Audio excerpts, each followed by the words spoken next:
So आज हामी next टपिकमा discussion गर्दैछौँ र त्यो नेक्स्ट टपिकको जुन चाहिँ हेडिङ छ डाइफोन्स। अब डाइफोन्स के हो र डाइफोन्स कति बेला युज हुन्छ यो सबै कुरामा हामी डिटेल्समा हामी डिस्कसन गर्नेछौँ र होप अहिलेसम्म हामीले जति पनि क्लासेसहरू गरेछ जति पनि टपिक्सहरू छ त्यो सबैमा तपाईँहरू क्लियर होला। र अहिलेसम्म हामीले पढेको अनुसार हामीले भावल्स पढ्यौँ र भावल्स फर्स्टमा पढेको थियो भने फर्स्टमा हामीले पढेको थियो 3 groups of Bhawal, that is first place, second place र थर्ड प्लेस। त्यो हाम्रोमा एउटा भावल भयो, द्याट इज प्योर भावल र त्यो चाहिँ प्योर भावल भयो। र प्योर भावलमा हामीले first place, second place, third place पढेको थियो र हरेक प्लेसमा 4-4वटा भावल थियो भने सेकेन्ड प्लेसमा 5वटा भावल छ, heavy dot, light dot, heavy dash, light dash and light dot last. त्यसरी नै फर्स्ट प्लेसमा पढ्यौँ heavy dash, light dash, heavy dot, light dot, त्यसरी त्यो सेम डट र ड्यास नै हुन्छ प्लेसेस। यो जति पनि भावल्सहरू पढेका छौँ र यसको विशेष गरी याद गर्नुपर्छ यो भावल्सहरूको प्लेसेस, जुन प्लेसको भावल छ त्यही प्लेसमा यो भावललाई हामीले प्लेस गर्नुपर्ने हुन्छ। जस्तै सेकेन्ड प्लेस भावल छ भने middle of the consonant, first place छ भने at the top of the consonants र त्यसरी नै थर्ड प्लेस भावल छ भने at the end of its consonant. र यसरी हामीले भावल लगायौँ र अकर्डिङ टु दिज भावल्स हामीले त्यसरी नै के गर्यौँ, स्ट्रोक पोजिसनिङ पनि चेन्ज गर्यौँ। फर्स्ट प्लेसमा एबभ द लाइन, सेकेन्ड प्लेसमा अन द लाइन, थर्ड प्लेसमा थ्रु द लाइन। फेरि कतिवटा स्ट्रोक कम्बिनेसन छ जहाँनिर फर्स्टको जग्गा स्ट्रोक्सहरूलाई अब यो सबै हामीले डिस्कसन गरिसकेका छौँ, स्ट्रोक पोजिसनिङदेखि लिएर एभ्रिथिङ, र तपाईँले त्यो सबै कुराहरूलाई याद गर्नु पऱ्यो। त्यसको बादमा अर्को ग्रुप अफ भावल्स पढ्यौँ, द्याट इज डिप्थङ्स। र डिप्थङ्स हामीले पढेको थियो भने डिप्थङ्समा के थियो भने डिप्थङ्स पनि फर्स्ट प्लेस र थर्ड प्लेस थियो र 4वटा डिप्थङ्स हुन्छ। स्पेसली हाम्रो सर्ट ह्यान्डको कुरा गरौँ भने यो 4वटा डिप्थङ के थियो, डिप्थङ आई, ओइ, औ र यु। डिप्थङ आई र ओइ फर्स्ट प्लेस, अब कति बेला लाग्छ के कसरी लाग्छ यो सबै तपाईँलाई यादै छ। औ र यु थर्ड प्लेस थियो। सो हामीले फर्स्टमा एउटा प्योर भावल पढ्यौँ, 12वटा भावल, अब 13 भावल्स भनौँ त्यहाँबाट, first place, second place, third place, त्यो एउटा ग्रुप भयो भावल। नेक्स्ट ग्रुप अफ भावल्स पढ्यौँ, त्यो भावल्समा के पढ्यौँ, डिप्थङ्स पढ्यौँ र डिप्थङ्स 4वटा छ, फर्स्ट प्लेस र थर्ड प्लेस। त्यसरी नै डिप्थङ्सको बादमा अर्को ग्रुप अफ भावल्स पढेको थियौँ र त्यो ग्रुपमा के थियो भने ट्राइफोन्स। अब डिप्थङ के हो, diphthong is a combination of 2 vowels. Diphthong हामीले फर्स्टमा गरेको है, र combination of 2 vowel which represent in singular sound. एकदम याद गर्नु पऱ्यो, डिप्थङ के हो भन्दाखेरि चाहिँ कम्बिनेसन अफ 2 भावल्स, वेरएस त्यो भावलको 2टा भावलको कम्बिनेसन त हुन्छ भने बट साउन्ड अफ भावल चाहिँ एउटै हुन्छ। याद गर्नु पऱ्यो, combination of 2 vowels but pronounced in singular sound. Simple याद गर्नु। ट्राइफोन छ, triphone is a combination of 3 vowels. डिप्थङ्सको बादमा कुनै पनि हामीले प्योर भावल जुन चाहिँ पढेको थियौँ, first place, second place, third place, यो कुनै पनि प्लेसको भावलले डिप्थङ भावललाई इमिडिएटली फलो गर्यो भने ट्राइफोन्स बनिन्छ। हामीले गरेको थियौँ। ट्राइफोन्स पनि 4वटा छ, आई, ओइ, औ र यु। यो भयो हाम्रो एउटा ग्रुप ट्राइफोन। अब हामी कुरा गर्दैछौँ डाइफोन्स।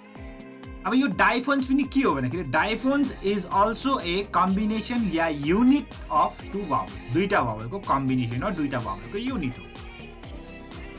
Whereas in these diphones, both the vowels sound or pronounced separately.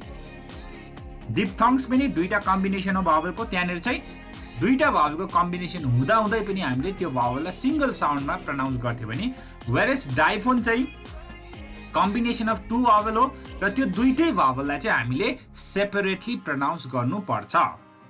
अब डाइफोन्सको 2टा प्रकारको डाइफोन छ। हाम्रो सर्ट ह्यान्डको उयसमा कुरा गऱ्यौँ भने डाइफोन्स 2टा प्रकारको छ, डट डाइफोन र ड्यास डाइफोन।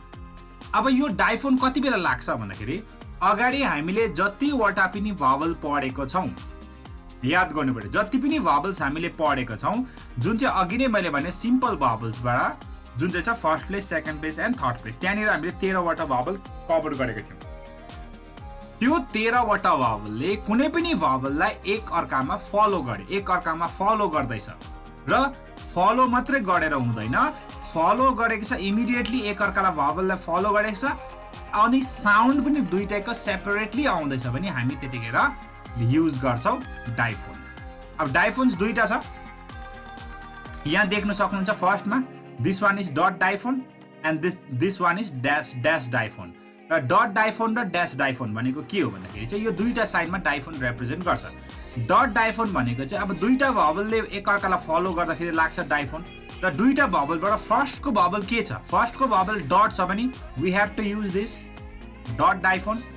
इफ फर्स्टको भबल ड्यास छ अरे सपोज लेट्स से फर्स्टको भबल ड्यास छ देन अरु कुनै पनि भबल आयो त्यसको पछाडी त डट ड्यास जेसुकै होस् मतलब छैन, स्टार्टिङ भबल याद गर्नु पर्यो।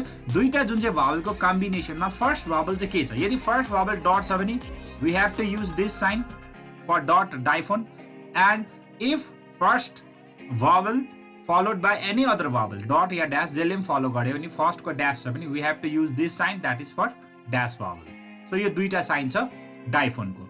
अब डाइफोन मैले भनिहाले अगाडि हामीले जुन चाहिँ 13 भबल्स पढिसकेका छौं, यही 13 भबल्सले एक अर्कालाई फलो गर्दा लाग्छ है। दिप्थङले फलो गर्दैन, दिप्थङ्सलाई फलो गर्दा हैन, दिप्थङ्सलाई फलो गर्दाखेरि त ट्राइफोन्स भइहाल्छ। हामीले प्योर भबल जुन चाहिँ first place second place and third प्लेसमा जुन चाहिँ 13 भबल्स पढेको छौं first place second place third प्लेसको, त्यो 13 वटा भबलले एक अर्कालाई इमिडिएटली फलो गर्यो र त्यो इमिडिएटली फलो मात्रै गरेर हुँदैन, त्यहाँनिर दुईटै भबलको साउन्ड सेपरेटली आउँदैछ भने हामी डाइफोन युज गर्छौं। फर एक्जाम्पल यहाँनिर पेएबल हेर्न सक्छ, पिएवाई पे हुन्छ। अब पिएवाई हाम्रो पे भयो, र पे भन्दा पी र ए पे आइहाल्यो, यहाँनिर पी एन्ड ए को साउन्ड छ। त्यसरी नै एबीएलई एबल, एबल भन्दाखेरि पे एबल भन्दाखेरि एबल भन्दा फेरि के आयो साउन्ड एबीएल, एबलको साउन्ड आयो। सो पे एबल र वाई को अब यहाँनिर साउन्ड छैन, when there is a no sound of Y हामी यो वाई लाई काउन्टै गर्दैनौं, सो वाई लाई हटाइदियौ, वाई छैन अरे भनेर सोचौं। अब यहाँ के भयो, पे एबलमा पी ए को बादमा फेरि अर्को ए आइहाल्यो नि त इमिडिएटली, मिन्स दुईटा भबल दुईटा ए ले एक अर्कालाई फलो गर्दैछ। सो दुईटा भबलले एक अर्कालाई फलो गर्यो pay able, so pay able भन्दा पी ए एबल, सो दुईटा भबलले एक अर्कालाई फलो गर्यो। सो अब यो केसेसमा चाहिँ हामीले युज गर्नुपर्छ डाइफोन, किनभने दुईटा भबल छ, दुईटै भबलको साउन्ड सेपरेटली आउँदैछ। सो पे एबल, पे एबलमा फर्स्ट भबल के छ ए भनेपछि डट, कुन चाहिँ place second place, so second place हो नि सेकेन्ड प्लेसमै डट डाइफोन लगाइदियो पेएबल। सेइङ पनि सेम हो। अब क्यारिङ लेख्दाखेरि सीएआरआर वाई क्यारी भयो, अन्त आइएनजी इङ भयो। अब वाईले यहाँनिर ई को साउन्ड दिँदैछ क्यारी भन्दा, इङ भन्दाखेरि फेरि यहाँ आईले ई को साउन्ड दिँदैछ। सो यहाँनिर दुईटा भबलले एक अर्कालाई इमिडिएटली फलो गर्यो क्यारिङ। सो क्यारिङ लेख्दाखेरि के आ यहाँ भइगयो आर ई इङ, दुईटा ई आयो नि त, वाई गिभ्स ई र आई गिभ्स ई, दुईटा भबल ई आयो। सो दुईटा भबलले एक अर्कालाई क्यारिङ भन्दाखेरि दुईटै ई को साउन्ड आउँदैछ, यतिखेर हामी डाइफोन युज गर्छ। अन्त यो थर्ड प्लेस हो सेकेन्ड स्ट्रोकको अगाडि। अर लियर इएआर भयो, बीचको ए को साउन्ड छैन, यहाँनिर दुईटा भबल त छ है यहाँ अगाडिपट्टि इमिडिएटली एक अर्कालाई फलो गर्दैछ, वेरस यहाँनिर ए को साउन्ड छैन, ई को मात्रै साउन्ड छ, ई ले अ को थियो अर लियर। अब लियर भन्दा यहाँ दुईटा भबल छ, आईले ई को साउन्ड पनि दिँदैछ, ई ले अ को साउन्ड पनि दिँदैछ, यहाँनिर दुईटै भबलको साउन्ड आउँदैछ अर लियर। बुझ्नुभयो, लियर भन्दाखेरि ई लाई भबल अ ले फलो गर्यो। आई गिभ्स ई कुन चाहिँ प्लेस हो, थर्ड प्लेस हो, थर्ड प्लेसमा डट हो कि ड्यास हो, डट हो, त्यसैकारण dot diphone. Earliest, idea, ideal, material, piano, radio, previous, obvious, premium, medium, medium भन्नु भएन, अब मिडियम भन्नु पर्यो, मिडियम डिइएम, रियल, रियली, यहाँनिर रियली, रियल भन्दा आरइएएल real, realise, convenience, convenient, experience, experience भन्नु भएन, अब एक्सपिरियन्स प्रोनाउन्सिएसन हुँदैन कहिले पनि, एक्सपिरियन्स, यहाँनिर आर को बादमा I gives E, I gives को बादमा ई गिभ्स अ एकैचोटि आउँदछ। एग्रिएबल, ग्लोरियस, अर्डियल, कोटियस, सीइङ, सिनियर भन्दाखेरि सिरियस, स्टडीइङ, थिएटर, थिएटर हैन theatre, various, Canadian, Indian, Bhutia लेख्दाखेरि यो सबै कुरामा हाम्रो दुईटा यो वर्डहरुमा दुईटा भबलको साउन्ड इमिडिएटली आउँदैछ र फर्स्टमा डट छ भने डट डाइफोन युज गर्नु पर्यो। अब त्यो फर्स्टको डट कुन चाहिँ प्लेस हो, सेकेन्ड प्लेस हो भने सेकेन्ड प्लेसमा युज गर्दिनु, थर्ड प्लेस हो नि थर्ड प्लेसमा युज गरिदिनु, केही प्रब्लम छैन। अब त्यो भवलको प्लेस त याद हुन्छ, खालि हामीलाई याद गर्नुपर्छ डट हो कि ड्यास हो। फर्स्टको भवल डट हो र त्यसको बादमा कुनै पनि भवलले फलो गर्यो भने डट डाइफोन युज गर्नु। र त्यो फर्स्टको भवल कुन चाहिँ प्लेस हो, first place, second place, third place. First place हो भने फर्स्ट प्लेसमा लगाइदिने, स्ट्रोक एबभ द लाइन लेखिदिने। सेकेन्ड प्लेस हो भने अन द बिचमा लगाइदिने, स्ट्रोकलाई on the line. Third place हो भने stroke through the line. Simple, यादै छ। अब त्यसको बादमा ड्यास डाइफोनको हेरौँ। यहाँनिर ड्यास डाइफोनको यहाँनिर हेर्नु सक्नुहुन्छ, कोपरेट भन्छ, COOPERAT। हाम्रोले कपरेट गर न, कपरेट भन्छ, कपरेट होइन कोअपरेट भन्नु पर्यो, कोअपरेट। कोअपरेट भन्छ CO को भइगयो यहाँनिर, को को बादमा OPERAT। सो को भन्दा के ओ छ, ओ को बादमा अपरेट भन्दा ओले अ को साउन्ड दियो। अब यहाँनिर ओ र अ सँगै आयो यहाँ इमिडिएटली। फर्स्टमा ओले ओ को साउन्ड दिँदैछ, सेकेन्डको ओले अ को साउन्ड दिँदैछ। यहाँनिर हामीले हेऱ्यौँ भने दुईटा ओ को कम्बिनेसन छ र दुईटै ओले साउन्ड दिँदैछ, एउटा ओले दिँदैछ, एउटा अ को साउन्ड दिँदैछ। सो यहाँनिर के भयो, दुईटा भावलको साउन्ड आयो, दुईटा भावलको कम्बिनेसन छ, प्लस दुईटै भावलको साउन्ड आयो। यतिखेर डाइफोन युज गर्छ। फर्स्टको भावलको के हो, डट हो कि ड्यास हो। सो फर्स्टको भावल डट हो, सो हामी डट डाइफोन युज गर्छौँ हो यहाँनिर। सो सेकेन्ड प्लेस हो, सेकेन्ड प्लेसमा cooperate, cooperation, following, drawing, growing, knowing, lower, lowest, poem, showing हो यहाँनिर। एक्युरिङ, ज्युएल, क्वेस्टियन, क्वेसन भन्नु भएन, अब क्वेसन हुँदैन, क्वेस्टियन। प्रोनाउन्सिएसन याद गर्नु पऱ्यो। यहाँ चाहिँ TION भयो भन्दैमा चाहिँ सन लाग्दैन नि यहाँनिर चाहिँ फेरि।